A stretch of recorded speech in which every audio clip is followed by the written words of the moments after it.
guys, welcome to baking. I just want you to know that we're going to start today in my classroom. This is the baking room. I know some of you haven't seen this room before, so welcome to my classroom. We're going to do a little identification of some of the tools of the trade. So what I'd like you to do is I'd like you to take a piece of paper and number it 1 through 15.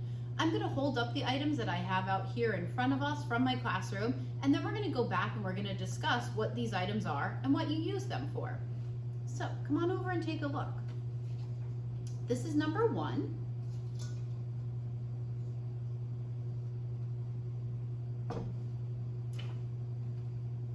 Then we have number 2. 2 items. They're both the same though.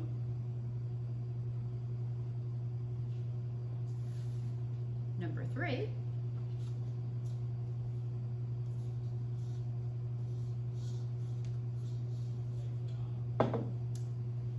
We have number 4.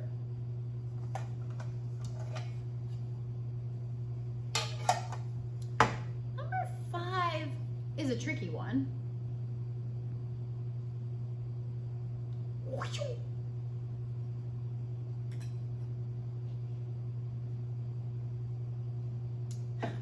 I lost my numbers for a minute. Number 6 is up here.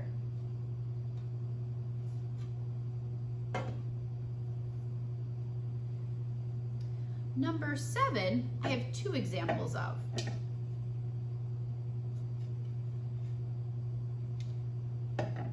And then the little mini version of number 7.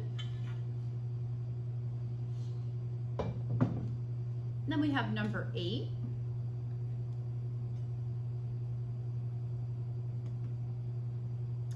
Number 9 is back up front.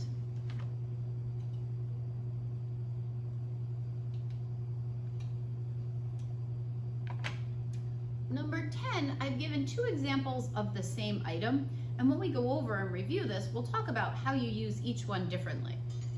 Number 10, 2 examples of the same object. And then we have number 11. All right, let's keep things rolling. Number 12. Number 12 we've seen before.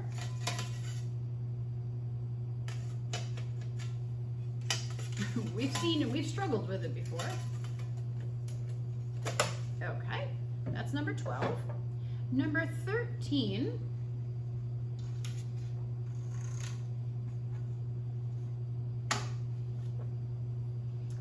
Number 14.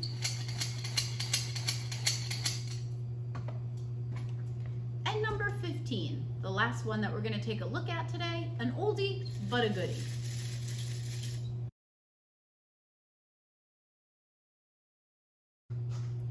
Okay, we're going to go over and see how many of these items you've gotten correct so far. So, number 1.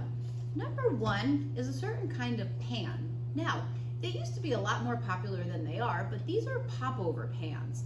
So you make a popover, and what a popover is, it's almost like a biscuit. It's in the same family, and it pops way up over this pan, and the inside is like a hollow, flaky dough, if you will. So number 1 is a popover pan. Number 2, we've used these. These are loaf pans. This is what you would bake a banana bread, a pumpkin bread, a carrot bread, any of your loaf breads in. That's number 2. Number 3. Number 3 is an angel food pan, and an angel food pan can be distinguished because the top portion is a little bit higher than the sides of the pan. And it's this way so that the eggs, once they leaven, you fill this with egg whites, and once the egg whites have leavened, they need to hold on to the side of this in order to climb up. So an angel food cake is made primarily with egg whites, cream of tartar, and sugar, and they're just leavened by the eggs themselves. So this is an angel food pan. I'm an angel, if nobody understood that. All right, number 4. Number 4 is just a good old cake pan. It's a small cake pan. To me, this looks like a birthday cake. You would make maybe 2 layers and you would ice it up and make a birthday cake. So number 4 is a cake pan. Now, I put number 5, which looks a lot like a ninja star, but it's not. I put number 5 right near number 4 because this is to decorate a cake with. This is so that you can get those smooth lines of a birthday cake around the side. So you would ice your cake and then you would run this around it and all your lines would be even on the side. So that's what number 5 is for. Number 6 is an 8-inch square baking pan. And this is kind of a multi-purpose tool. You could do a square cake in it. There's also different recipes like brownies or bar cookies that you would be able to use for this. And this is a classic 8-inch square pan. Number 7 we have right over here. Number 7, I've identified 2 of the same items. Now, number 7, is called a bundt pan. Now, a bundt pan is made, this is what we're going to use when we make a coffee cake. You fill the bottom, you fill the batter up, and then you bake it in the oven as such.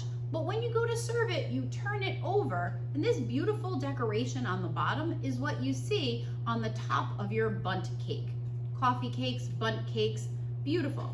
And if you were looking for something a little bit more personal, you might use an individual sized bundt pan. You would just have to change the time, and it would make a little mini bundt. So number 7, bundt pan. Now number 8, really before you start baking at your home kitchen, you always want to check your oven temperature. You want to make sure that your oven temperature is what it says it is on your oven. So this is an oven thermometer. Different than a meat thermometer, different than a candy thermometer. This is an oven thermometer.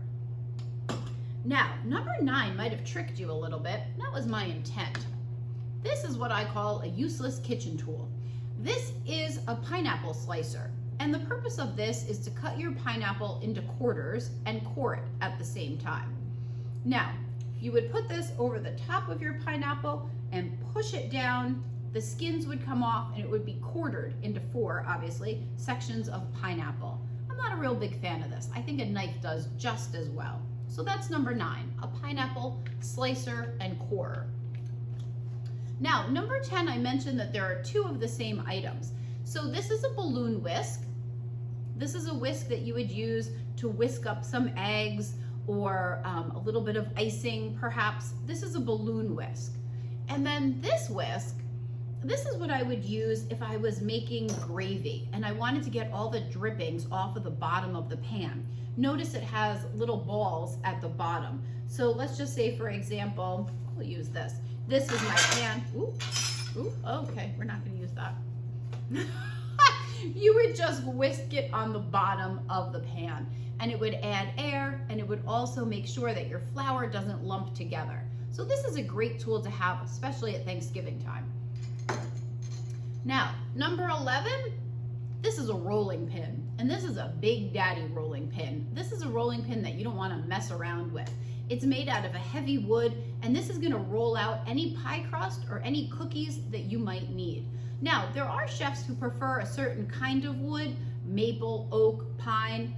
I just like the heaviness of this one. Some people also prefer to use marble because it keeps your dough chilled while you're rolling it out. So this is a rolling pin. Now, number 12, I struggled with this a little bit before. Some of you might remember this from one of our early episodes of Miles to Go. This is what I made my cheesecake in, and this is a springform pan. And remember, the springform pan, I made the crust in the bottom, and then I put it into the pan, and it just comes out. It has a spring in here, and it holds the form of the cheesecake. This is a springform pan. Number 13 is a beautiful flan pan. This is what you would use if you were making a custardy flan. It has a beautiful decorative edge on it. Very nice, a flan. Number 14, we've used these before in our recipes. This is an example of a sifter. You can notice this one has a different handle on the side than some of the ones we've used. And it also has measures up the side. This is a 3-cup sifter. Now, number 15, this is an oldie, but a goodie. This is just a simple egg beater.